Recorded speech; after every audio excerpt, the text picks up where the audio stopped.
Happy birthday! Indeed, a very, very happy birthday to Jack O'Connor, born on this day, January 22, in 1902 in Arizona, USA.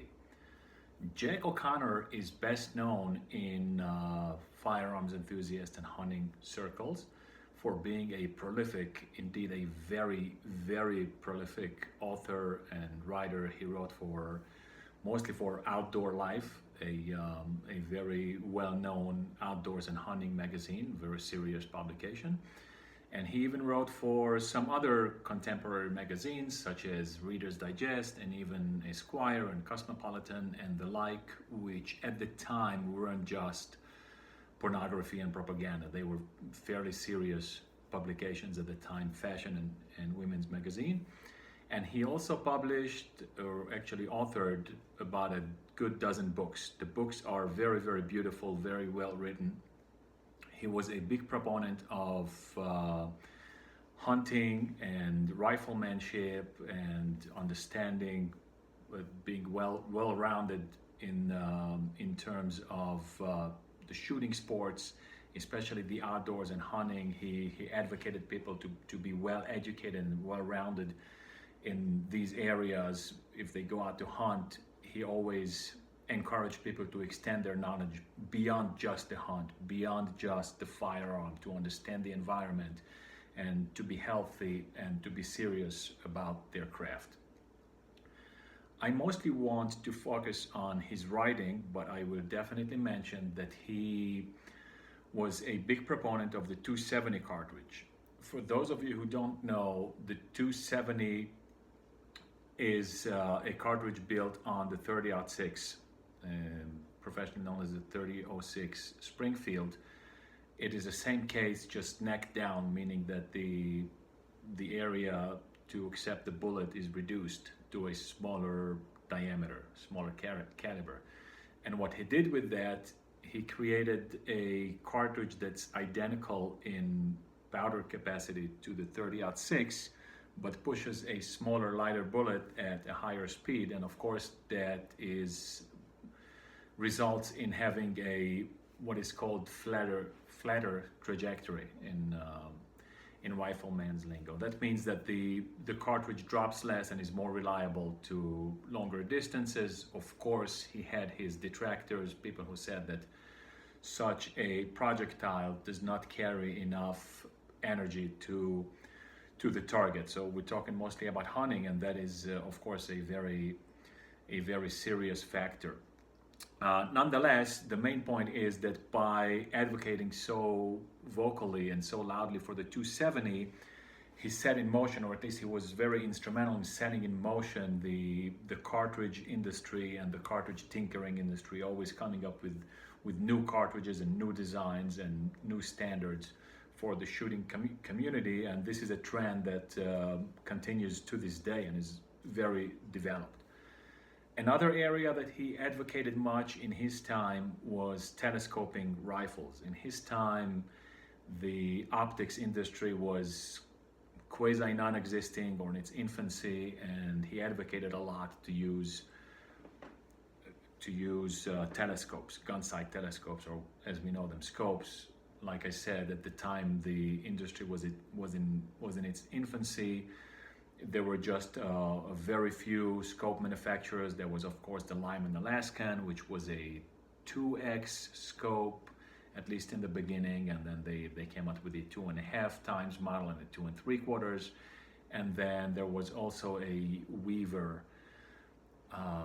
I forget right now the model of that Weaver, but there was a historically significant Weaver that already in O'Connor's time, maybe not in the very beginning, but still in his lifetime, went up to 4x, 4 times, right?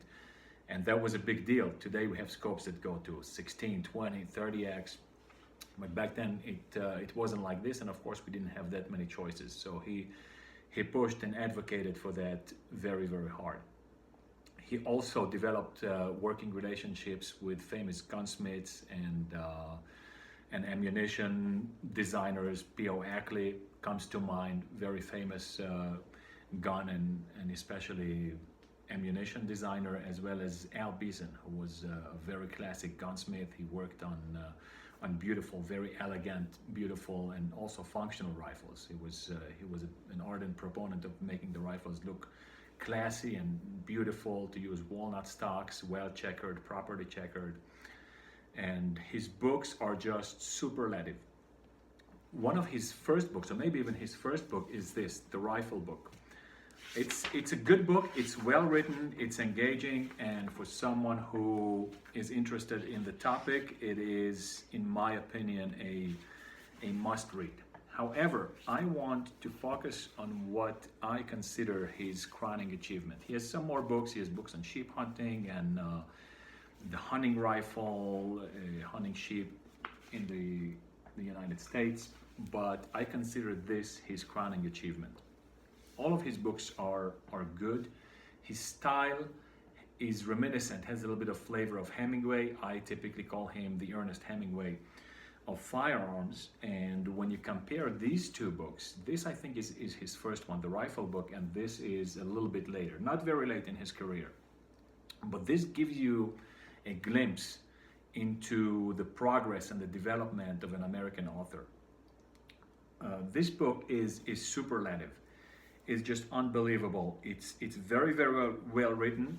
The rhythm of the book flows very well. It's beautiful prose. It's elegant, and it's not didactic at all. Even though it goes into technical details, but it's not didactic at all. It flows literally like a novel, like you would read something from, like I mentioned, from Jack London or Ernest Hemingway. It doesn't have that rhythm, right? Jack London is kind of like a locomotive. It has a very pulsating. It's like you're listening to locomotive breath, and not even tolls, but Wasp version, if you know what I'm talking about, kind of a heavy metal, driving, pumping song. Hemingway has kind of like a dry, cynical, sarcastic undertones, or sometimes not undertones, even overtones. This is nothing like that, but it still retains some of that. You can feel the influence of Hemingway and London on him.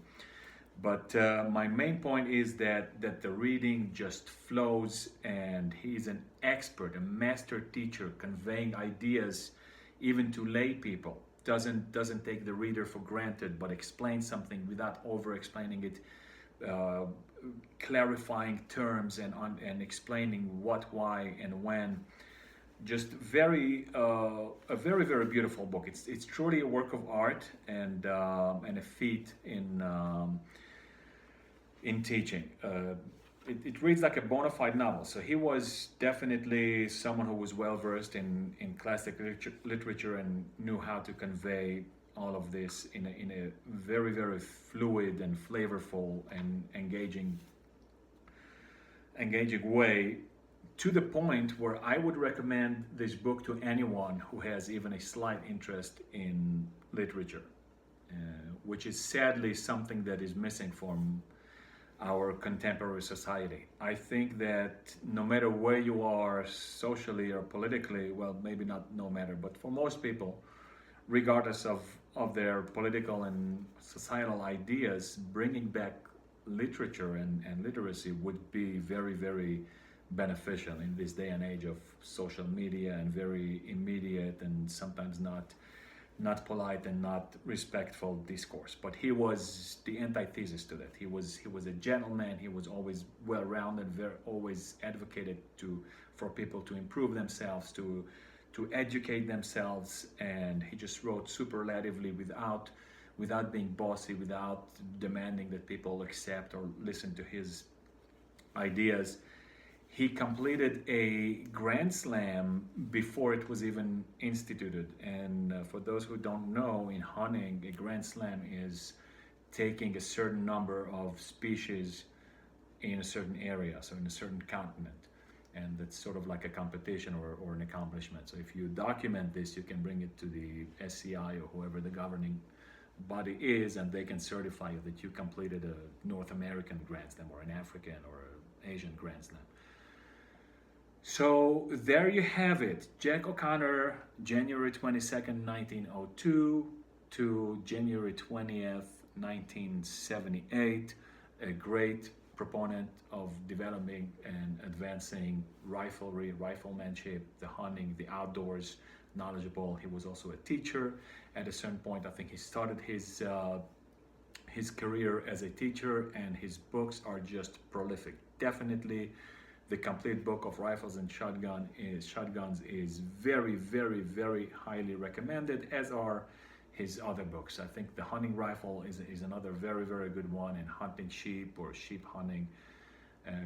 Also very, very beautiful, beautiful book, and he has a very, very nice and kind and sweet and engaging style of writing. Just like I said, it's very fluid, very engaging, without being too dense and too didactic. You just even if you're not interested in the topic, you feel that you're drawn in, and you read something that is beneficial and beautiful to you. So thank you, Mr. Jack O'Connor.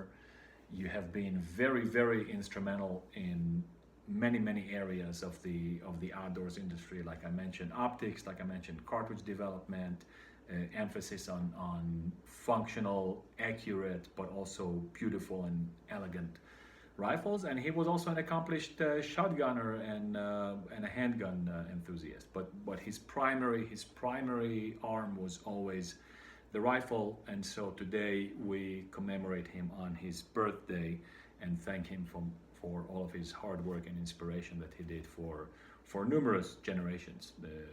Many gun writers even today mention him as a great influence. And again, the 270 that he so ardently advocated is not just confined to the 270, but that whole idea of always striving to pushing the limits and making improvements. And we see this today.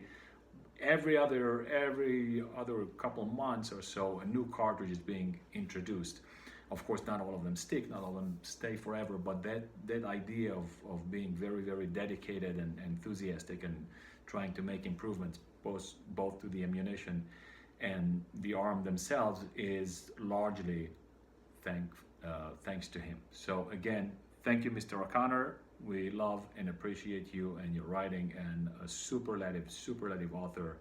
I very, very strongly recommend his books, and especially the complete book of rifles and shotguns, to anyone who is even remotely interested in the subject. And just as someone who's interested in literature, I think that this book is a must read. And if you're in college or you get an assignment about literature, or especially American literature, I would very strongly recommend looking into his books and maybe working on something of the journey of an American author and comparing his later works to his earlier work, because to me it's very apparent and very beautiful to see how he developed and improved his writing and his style. So thank you again. God bless and Godspeed.